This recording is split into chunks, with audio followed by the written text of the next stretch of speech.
Madalas, ang buhay ay isang kahon ng mga pangyayaring hindi inaasahan.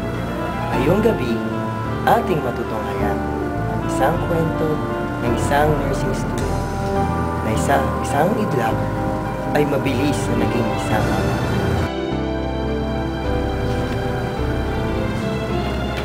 Dear Ate Chap, itago niyo na lang ako sa pangalang Mike. Isa po akong mabuti mag-aral ng nursing sa PRI. Pabulo ito ng mga profesor at kapwa mag-aaral. At isang matalik na kaibigan ni Lenny Alacon. Kung kilala niyo niya. Napakaganda ng aking hinahanap. Hanggang sa isang araw kung saan ako'y natukso at nalapit ang loob sa kaklase kong si Lenny.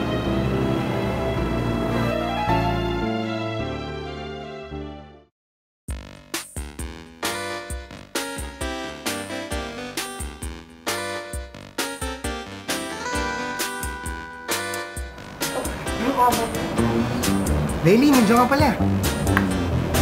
Uy, nandiyan yung kaibigan ka? Hi. Ganda ng araw mo ngayon, nakikita kita. Oo naman, touch ako. Uy, sige, mauna na ako ah. Bakit? Baka mauwi sa ano yan ah. O talaga? Tagal na natin hindi nagkita. Kaya nga eh.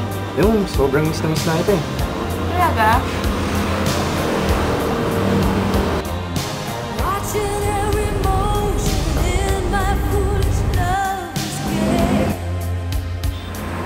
Buti pa sa last bit.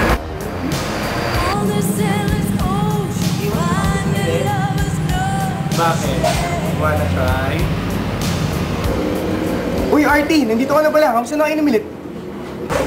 Ay, patay! Ah! Huwag ka maingay. Gipit lang ako eh.